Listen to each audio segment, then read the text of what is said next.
जो कोई नहीं कर सका वो अन्ना हजारे ने कर दिखाया। अब उनके पेट में जलन हो रही है, जिन पर अन्ना का चाबुक बरसने वाला है या बरस चुका है। जी हाँ, लिहाजा ऐसे लोगों ने अन्ना को बदनाम करने की मुहिम छेड़ रखी है। पेश हमारी खास रिपोर्ट।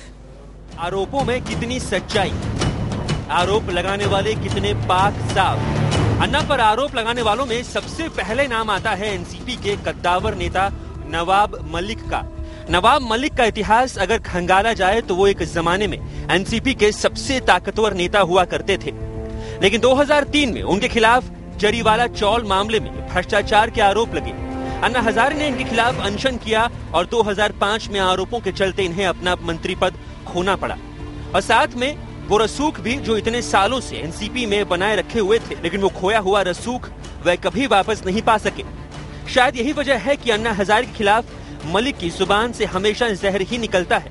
अन्ना के साथ रामदेव क्यों है, क्यों जा रहे, सवाल नहीं।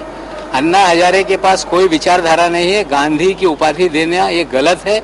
अन्ना बोल रहे हाथ काट दो, फांसी दे दो, मोदी का समर्थन करते हैं, तो कहीं ना कहीं विचारधारा का अभाव है। हम पहले से बोल रहे थे। महाराष्ट्र में उनके साथ आंदोलन में गप्पा प्रधान, बाबा आड़ाव, एनडी पाटिल जैसे लोग थे, लेकिन आज कोई भी उनके साथ नहीं है। इनके अलावा शिवसेना विधायक सुरेश जैन भी अन्ना के आंदोलन की वजह से अपना मंत्री पद खो चुके हैं। उनकी जुबान से भी अन्ना के लिए हमेशा जहर ही निकला है। उस वक्त वे एनसीपी में थे। उन पर लगे भ्रष्टाचार के आरोपों की वजह से एनसीपी ने उन्हें दोबारा कभी मंत्री नहीं बनाया। आज लोकपाल बिल के संदर्भ से, भ्रष्टाचार के संदर्भ से इस हिंदुस्तान का हर आदमी त्रस्त है और भ्रष्टाचार ये जो है ये बंद होना चाहिए। इसमें कोई का दूमत होने का कारण नहीं है। मगर मैं जब इस सब बात को देखता हूं तो मुझे सिर्फ ये लगता है कि इसका नेतृत्व अन्ना हजारे सर का व्यक्ति जब कर रहा है, जो स्वयं में एक बहुत बड़ा फ्रॉड है।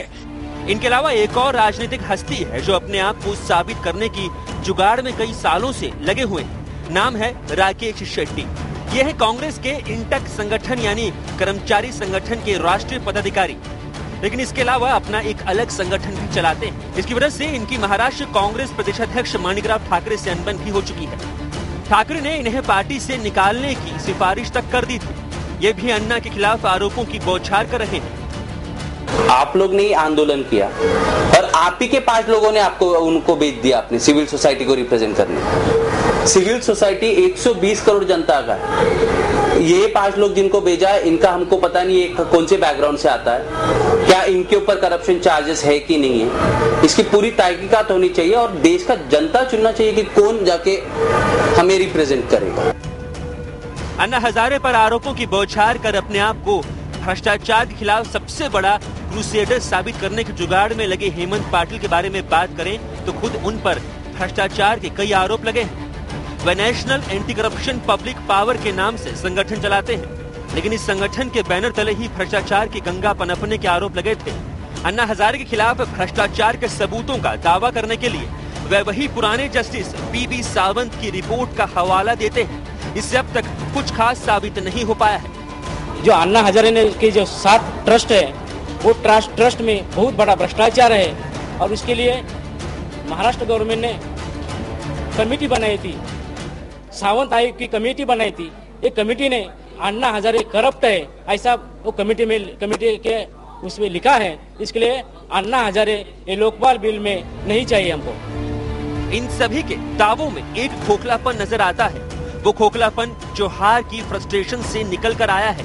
जहां सारे देश ने अन्ना हजारे के आंदोलन को समर्थन देकर भ्रष्टाचार के खिलाफ उनके हाथ मजबूत करने की कोशिश की, वहीं अन्ना हजारे के हाथ भ्रष्टाचार में लिप्त होने के आरोप जड़कर कुछ लोग इस मुहिम में ही रोड़ा अटकाना चाहते हैं। दिल्ली से शिवानी त्यागी, मुंबई से जय शिवानी, विलास आठवले और सुरेश नंदीरे के साथ TV9 रिपोर्ट।